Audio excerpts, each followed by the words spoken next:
기대해 나에게 주신 하루를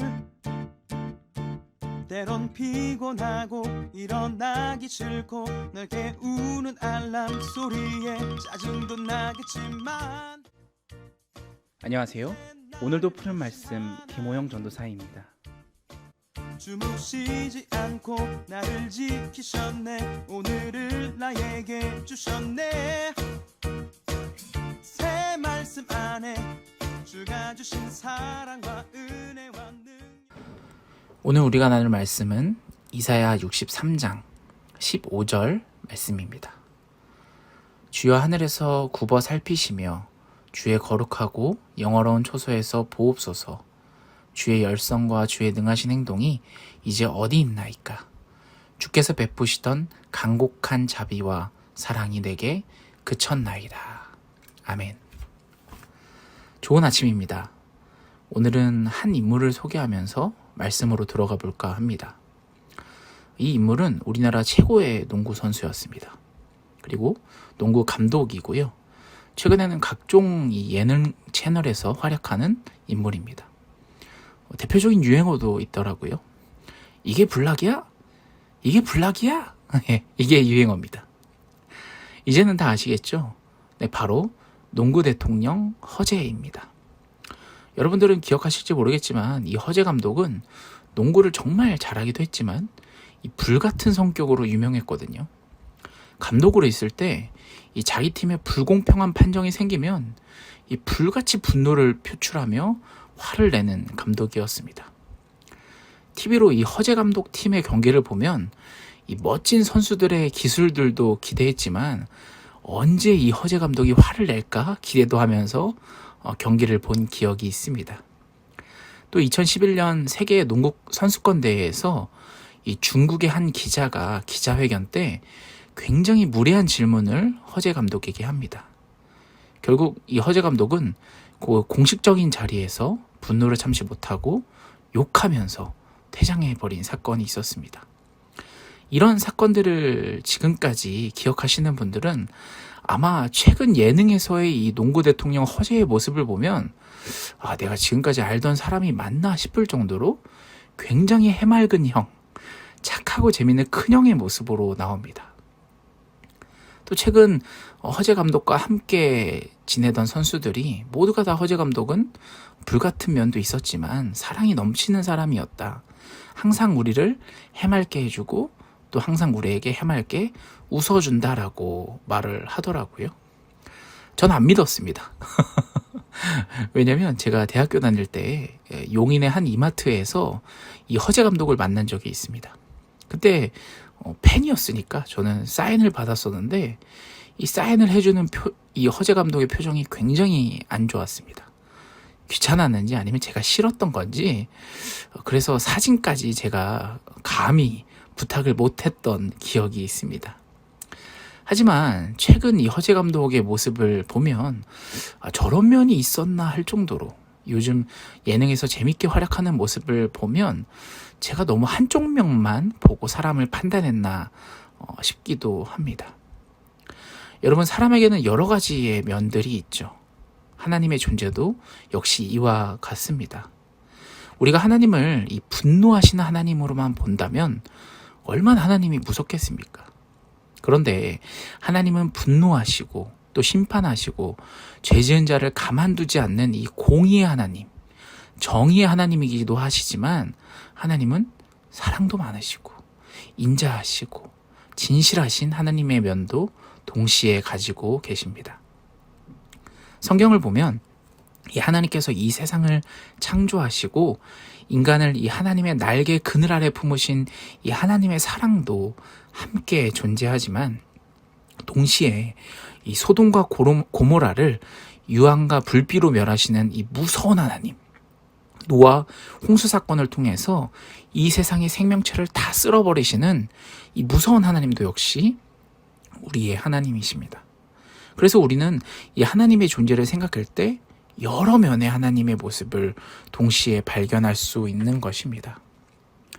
오늘 우리가 읽은 이 말씀을 보면 이사야 선지자가 이 심판하신 하나님, 또 동시에 우리를 지극히 사랑하시는 하나님을 동시에 보고 있습니다.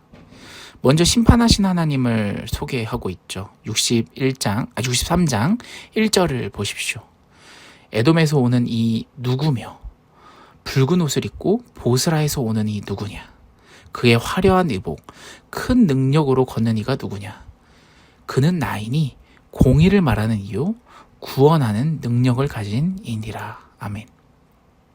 하나님께서 에돔에서 붉은 옷을 입고 오셨고 보스라에서도 붉은 옷을 입고 오셨습니다. 왜 하나님이 붉은 옷을 입고 오셨는지는 3절 말씀에서 나옵니다. 3절을 보겠습니다. 만민 가운데 나와 함께한 자가 없이 내가 홀로 포도즙 틀을 밟았는데 내가 노함으로 말미암아 무리를 밟았고 분함으로 말미암아 짓밟았으므로 그들의 선혈이 내 옷에 튀어 내 의복을 다 더럽혔음이니. 아멘. 굉장히 무섭지 않습니까? 무서운 하나님, 심판하시는 하나님을 보여주고 있습니다.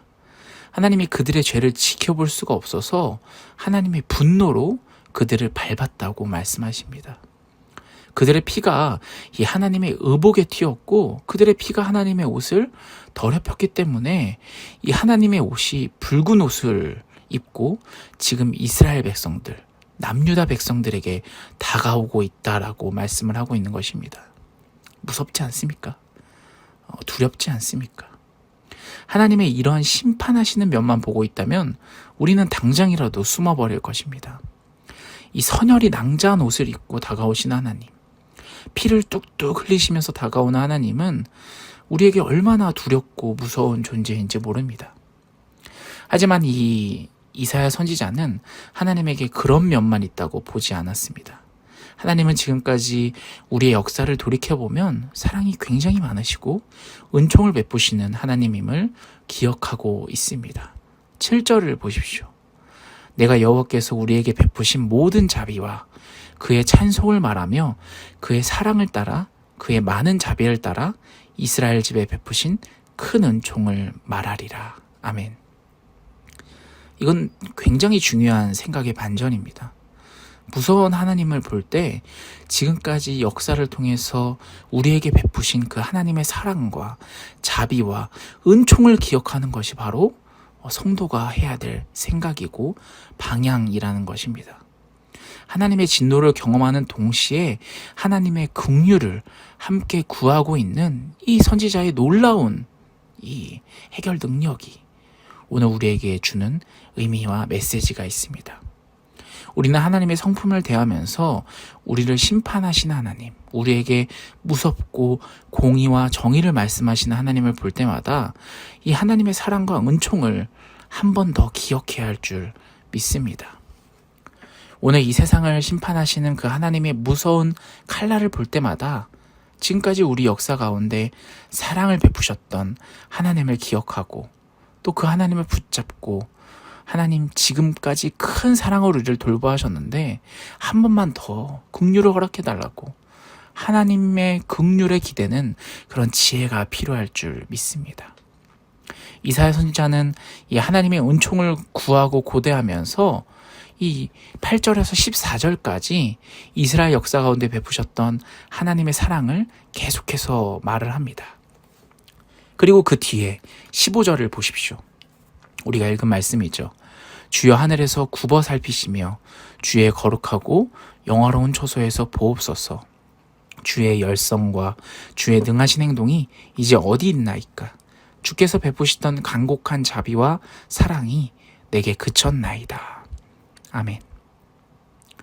지금까지 우리의 역사를 통해서 이 하나님의 사랑과 자비가 너무나 넘쳤는데 지금 그 사랑과 자비가 그쳤습니다. 한 번만 더 그 사랑과 자비를 허락해 주세요. 우리 민족에게도 그 하나님의 은혜를 허락해달라고 이 선지자의 간곡한 바람을 하고 있는 것이죠. 17절도 한번 보십시오. 여호와여 어찌하여 우리로 주의 길에서 떠나게 하시며 우리의 마음을 완고하게 하사 주를 경외하지 않게 하시나이까. 원하건대 주의 종들 곧 주의 기업인 지파들을 위하사 돌아오시옵소서. 아멘. 하나님이 우리에게 은총과 긍휼로 다시 돌아와 달라는 간구를 구하고 있습니다. 사랑하는 여러분, 우리도 하나님의 진노를 경험하고 있다면 지난날에 우리에게 베푸셨던 그 하나님의 사랑을 다시 한 번 더 기억하셨으면 좋겠습니다. 그 하나님의 사랑에 기대해서 사랑을 강구하시면서 하나님이 한 번 더 우리에게 기회를 주시고 그 놀라운 사랑을 허락해 주시리라 믿습니다. 또 동시에 우리가 하나님 사랑 가운데 지금 봄날 같은 은혜를 누리고 이 봄날 같은 사랑 안에 거하고 있다면 동시에 이 하나님의 진노도 생각해야 합니다. 하나님의 사랑이 영원히 우리 인생에게 이어지지 않을 거라는 그 위기감을 항상 가지고 살아야 한다는 말씀입니다. 우리가 하나님을 떠나기만 하면 우리가 하나님의 사랑에서 떠나서 방종하고 우상숭배하고 살아간다면 언제 어디서든 하나님의 진노의 칼날이 우리를 겨누고 있다는 사실도 동시에 우리는 기억해야 할 것입니다. 하나님이 이처럼 입체적이고 다면적으로 우리에게 다가오십니다. 사랑이시기도 하면서 정의와 공의의 하나님이시기도 하면서 진노를 허락하시는 하나님이기도 하면서 동시에 사랑을 베푸는 하나님이시기도 한다는 사실, 이 사실을 우리가 기억하면서 우리의 믿음과 우리의 삶이 어느 한쪽으로만 치우치지 않아야 할 것입니다. 좌로나 우로나 치우치지 아니하고 한 길로 가는 그런 믿음의 백성, 오늘 하루도 은혜로 승리하며 살아가는 주의 백성이 되기를 간절히 소원합니다. 우리 같이 기도하기를 소망합니다. 우리가 이 세상을 살아가면서 또 오늘 하루를 살아가면서 이 하나님의 한 면에만 우리가 하나님이 마치 우리가 아는 하나님이 전부인 듯 살아가는 것이 아니라 사랑을 안다면 공의도 알고 진노도 알고 진노만 안다면 하나님의 그 긍휼하심도 하나님의 그 은혜의 넘치심도 모두 다 기억하며 살아가는, 또 그 가운데서 우리가 동시에 하나님의 백성으로서의 그 삶을 계속 새로 고침하면서 살아가는 저와 여러분이 되기를 간절히 소원합니다. 우리 같이 오늘 말씀을 놓고 주여 한번 외치며 기도하기를 소망합니다.